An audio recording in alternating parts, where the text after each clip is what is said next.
Ser podcast.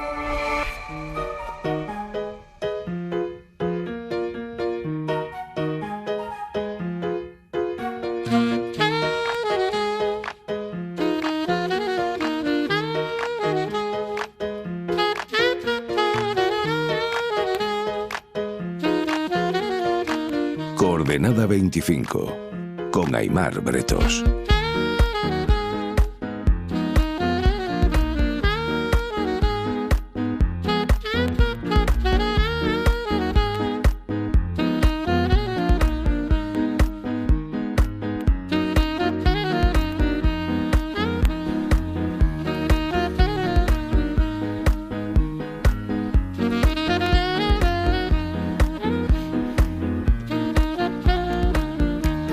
Enric Juliana, buenas noches. Muy buenas noches. ¿Cómo estás, Enric? Bien. Estamos viendo que Pedro Sánchez tiene intención de aguantar hasta que escampe, o aguantar hasta que haya un momento en lo que queda de legislatura en la que, por lo que sea, se genere una ventana de oportunidad en la que no vaya a arrasar la derecha con la extrema derecha. ¿Tiene sentido esa estrategia? Lo veremos a partir de este domingo, porque este domingo en Extremadura yo creo que los resultados, siendo muy autonómicos, muy locales, y pienso que estas elecciones de Extremadura son profundamente locales, van a dar alguna señal, ¿no? Y me parece que en estos momentos el gobierno básicamente lo que ha decidido es ganar tiempo hasta febrero. ¿Y por qué digo hasta febrero? Bueno, porque en enero es periodo de vacaciones parlamentarias, no hay fragor del combate. El combate seguirá, por supuesto, pero no en el escenario parlamentario. Sí, en el de las portadas. Sí, este no descansa. Y por lo tanto, yo creo que el momento de evaluación de fondo será febrero, creo. Y de toma de decisiones. Posiblemente sí, y pienso que esto será a lo largo del próximo semestre. Yo diría que el primer semestre de 2026 puede ser, y ahora me dirás, esta es aquí puede ser una exageración, el semestre de la verdad. Explícate. ¿Por qué? Bien, porque yo creo que es necesario que la sociedad sepa más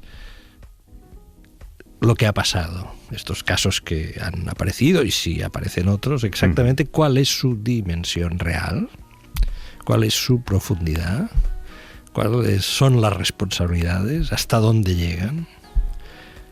Y a su vez será un semestre en el que tendrá lugar el juicio sobre el caso Kitchen. El caso Kitchen es un asunto muy serio, es la utilización de una fuerza parapolicial, es decir, utilizar la policía como instrumento, presuntamente, como instrumento para tapar un caso de corrupción como el caso Gürtel. Y entorpecer a la justicia, y con dinero público. Y entonces se verá también eso, qué profundidad tiene. Será un semestre de la verdad porque creo que tendremos la oportunidad de ver que efectivamente el Poder Judicial en España es equitativo y que la balanza no se inclina más para un lado que para otro, sino que actúa con equidad. Y también será el semestre de la verdad porque veremos cómo las investigaciones de la Policía Judicial también son rigurosas, lo están siendo, y también en todas direcciones. Y por lo tanto creo que asistiremos al semestre de la verdad. Y en el interior de este semestre de la verdad yo creo que surgirá el momento en que España puede ir a elecciones. Ya puede haber mucha verdad porque... me he expresado seriamente. Sí, te he intentado expresarme con la máxima seriedad posible. Perfectamente. Da la sensación, Enrique, de que hasta la resistencia ha perdido ya épica para Pedro Sánchez. Todo tiene su límite en la vida. La capacidad de resistir. La resistencia en España es un elemento mitológico desde Sagunto, desde Numancia. Lo hemos estudiado todos desde pequeños. Desde pequeños en la escuela hay algo que nos ha magnetizado, que son signos de resistencia. También aquella frase de que Roma no paga a los traidores. Esto lo hemos estudiado todos, ¿no? Sagunto, Numancia, determinados episodios también muy intensos de la guerra civil. Resistir es vencer, el que resiste gana. Resistir es vencer lo decía el doctor Negrín. El que resiste gana lo hacía Cela en la posguerra, ¿no? Es decir, conectaba la posguerra con la República. Bien, cuando uno llega al aeropuerto de Barajas tendría que haber una luz de neón que dijese España, resistir es vencer, ¿no? Ahora, esto tiene un límite, claro, por supuesto que... Pero este límite también se verá en el semestre de la verdad. En esta pérdida de épica, en este empezársele ya a ver las costuras a muchas cosas, hay gente que está, y cada vez está haciendo la equiparación histórica respecto a los últimos años de Felipe González. ¿Tú ves que hay tiene base esa equiparación, esa comparación? Tiene base, sí. Felipe González también resistió. Lo que pasa es que él no escribió un libro que se titula Semanal de Resistencia, pero resistió, y tanto que resistió, entre 1993 y 1996, para él aquello fue muy duro, para él y para el PSOE y para el país.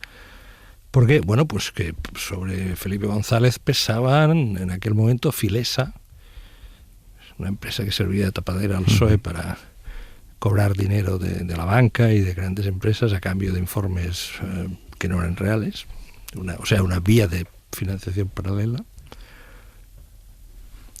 Mariano Rubio, gobernador del Banco de España, cuando el Banco de España emitía moneda, responsable de la peseta, fue acusado de corrupción. El director general de la Guardia Civil se descubrió que cobraba comisiones por la construcción, la adjudicación de obras de las casas cuartel de la Guardia Civil. El primer civil que ocupaba ese puesto, hasta la fecha todos habían sido directores generales de la rama militar. Se fugó de España, acabó en Tailandia. Le localizó un espía que no se sabe muy bien qué hizo con algún dinero, el célebre Paesa. Apareció un capitán de la policía tailandesa que nadie sabía, porque al parecer no existía. Fueron momentos muy intensos. Y además sobre Felipe González pesaba otra acusación que nunca pudo ser demostrada, pero que aparecía en las portadas, que era la X del GAL. Algunos que decían que Felipe González era la X del GAL, es decir, que era el jefe de una organización terrorista, hoy le ensalzan como estadista, lo cual nos da la medida de algunas cosas de esta cafetera express que es Madrid. ¿Qué te sugiere la estrategia de Yolanda Díaz de plantear una exigencia que no tiene capacidad de hacer cumplir? Como se ha demostrado, que Pedro Sánchez ni se ha despeinado. Hoy he visto que Sumar rectificaba la posición, ¿no? O sea, se ha pasado de la solicitud de una, ¿cómo se dijo? Una rectificación radical del gobierno. Yo nunca acabé de entender cuando oí esta expresión exactamente, dicha por una vicepresidenta del gobierno, que quiere decir que todo lo que se ha hecho en el gobierno hasta desde el primer día no sirve para nada. No lo sé, me quedé bastante perplejo. Bueno, de la rectificación radical se ha pasado a la reunión, que hay un cierto trayecto, ¿no? Yo creo que se equivocó y también lo creen algunos dirigentes relevantes de la constelación de partidos que se agrupan en Sumar, ¿no? Porque, bueno, primero porque hay un principio básico en la política, pero en general en la vida, que no debes amenazar con aquello que no estás dispuesto a cumplir. Es decir, si alguien en unas circunstancias como las actuales afirma que la situación es insostenible, al día siguiente, si lo dices en serio y el momento es serio, si lo dices en serio, al día siguiente el partido al cual representas ha de abandonar el gobierno. No sería la primera vez que un partido en minoría en una coalición de gobierno, pues si considera que efectivamente la situación es insostenible o que ya no hay recorrido, pues se disuelve la coalición, se queda en el Parlamento y puede negociar apoyos parlamentarios, en fin, tampoco se hunde el mundo. Cambia la situación política, esto sí, por supuesto.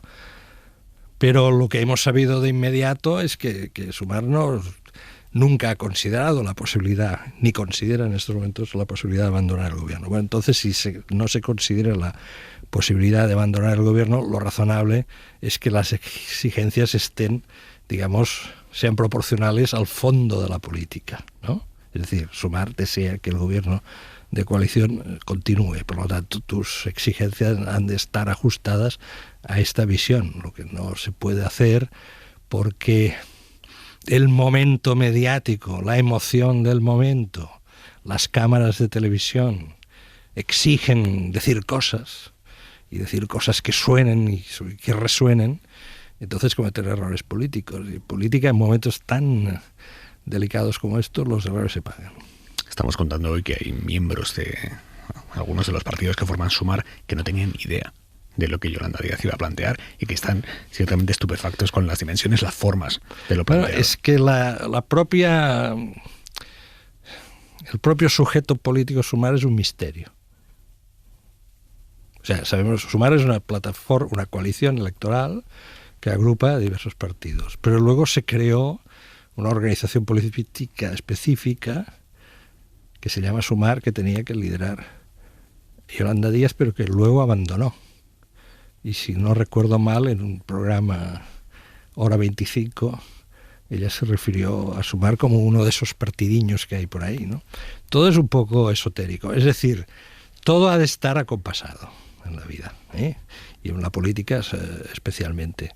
Y pienso que ahí ha habido un error, claro, que es bastante evidente, y que creo que los distintos partidos que hoy componen esa coalición, empezando por Izquierda Unida, que quizás es el grupo con una mayor vertebración, pues han decidido rectificar la orientación de la situación. Enrique, tú das hoy en La Vanguardia un toque de atención a todos, dices, ojo con observar la política española con un asunto exclusivamente nacional, porque tenemos a Estados Unidos con una estrategia de seguridad nacional que pasa claramente por desestabilizar la Unión Europea, vitaminando desde allí a las claras a los partidos ultras que tenemos aquí. ¿Somos conscientes de que esa partida también se va a jugar en España? La política española tiene una característica en la que arrastra también al periodismo, que es considerar que los asuntos políticos españoles están como bastante desconectados del cuadro internacional. Esto lo podemos comprobar estos días perfectamente, que se está rememorando la transición, 50 años de la muerte de Franco. Fijémonos que en los grandes relatos, y en los buenos relatos también diré, en forma de series televisivas, en forma de libros, en forma de reportajes históricos, incluso los buenos reportajes, incluso las buenas series de televisión, presentan el periodo de transición como un periodo muy dramático, muy intenso, muy interesante, muy de personajes, que ahora redescubrimos ángulos que quizás habíamos olvidado, pero el factor internacional no aparece por ningún lado. Y es que la transición no se entiende por una razón, porque en 1973 se produjo la crisis del petróleo que multiplicó por 4 el precio de los carburantes para las economías occidentales, que sufrieron el mayor golpe desde la posguerra europea, y eso cambió el rumbo de las economías occidentales. En ese contexto, las dictaduras del sur de Europa eran chatarra desde el punto de vista político. Se tenían que superar, y se superaron evidentemente en cada país en función de sus respectivas circunstancias. No vamos a entrar ahora en ellas. Portugal de una manera, Grecia de otra, y España también de otra. Pero el elemento, digamos, percutor es ese. La movilización social que se produce tiene como motivo de arranque la pérdida de puestos de trabajo y la inflación. La gente salía a protestar por eso. Luego a esto se unían las reivindicaciones políticas. Y a mí me sorprende de que ni este trasfondo económico, socioeconómico, siempre aparece muy en segundo plano, y el internacional es que ni siquiera aparece. Y ahora podría ocurrir otra vez lo mismo. Es decir, estamos en otro momento de cambio importante. Estados Unidos ha declarado la hostilidad estratégica a la Unión Europea. Esto no había pasado nunca, jamás. No es que los Estados Unidos estuviesen muy entusiasmados con la idea de la Unión Europea, nunca lo estuvieron. Pero jamás ninguna administración norteamericana elevó a la categoría de doctrina estratégica la hostilidad contra los organismos unitarios europeos, contra el proyecto de unidad europea. Ahora lo ha hecho, y ha dicho, y ha escrito otra cosa, es decir, y vamos a intervenir. ¿Y cómo van a intervenir? Lo dicen en ese documento. el documento guía de la política exterior norteamericana, pues vamos a cultivar a los que ellos llaman partidos patrióticos, es decir, a los partidos de extrema derecha reunidos en la plataforma Patriotas por Europa con sede social en Hungría. Es decir, van a intervenir. Hombre, es que han intervenido siempre, sí, pero es que ahora lo han puesto en el documento doctrinal. Esto va a marcar las líneas, está marcando ya las líneas políticas europeas fundamentales de esta década próxima, ¿no?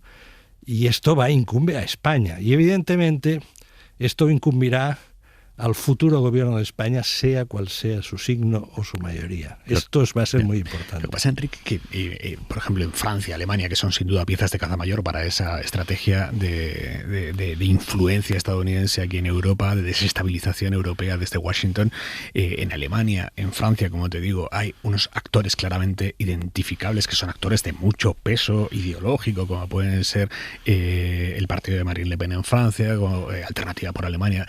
Aquí en España, yo imagino en Washington ese equipo diciendo, ostras, y esos son los nuestros allí. O sea, bueno, la península ibérica en este cuadro es importante, o sea, Francia y Alemania son muy importantes, son la clave, porque la Unidad Europea se ha hecho sobre el eje franco-alemán. Si este eje se rompe, adiós.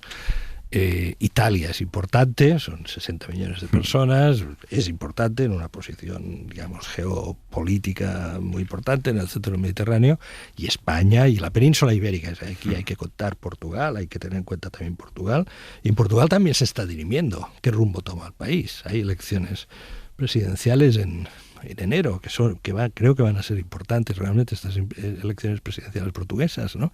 Es decir, la orientación política, quiénes gobiernan, quiénes influyen en el gobierno en los próximos años en la península ibérica es tan importante como lo que pueda ocurrir en Francia, a efectos de la pervivencia del proyecto europeo. Lo diré de otra manera, seamos conscientes que el proyecto europeo en estos momentos está en riesgo. Y seamos conscientes de que la Unión Europea, en las dimensiones actuales y con las ambiciones que ha tenido hasta la fecha, tal como la conocemos, está en riesgo. Si me refiero más al actor en sí, a Vox aquí en España, que Estados Unidos tenga un interés ideológico, estratégico por cebar a Vox. Es que el interés es desestabilización. Yeah. La idea, o sea, ellos dicen, no nos interesa la Unión Europea. Yeah. Nos interesa Europa, sí. Nos interesa Europa bajo nuestras condiciones. Nos lo están diciendo en el ámbito de la negociación comercial, ha quedado bastante claro. Bajo nuestras condiciones. Y nosotros os diremos que lo que tenéis que pagar, lo que tenéis que comprarnos.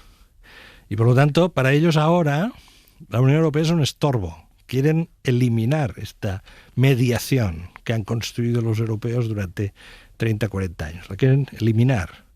Y quieren fragmentar, porque evidentemente divide y vencerás. Es decir, cuanto más fragmentado esté el mosaico europeo, mejor será. Ahora apretamos un poco a estos, luego a estos otros. Oye, y una parte, si quieren los rusos ser un poco más influyentes allí, pues ya negociaremos con los rusos. O sea, en eso se está, ¿no?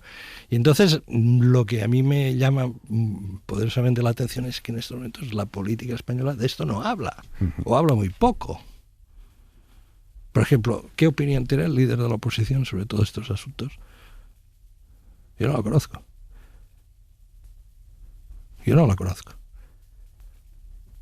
Y en la medida que la espiral se va haciendo cada vez más rápida, un remolino va absorbiendo las energías hacia lo interior, ¿no? Es como si los Pirineos estuviesen creciendo 1 centímetro cada día en estos momentos. Juliana, gracias. Buenas noches. Gracias. Para no perderte ningún episodio, síguenos en la aplicación o la web de la SER, Podium Podcast o tu plataforma de audio favorita.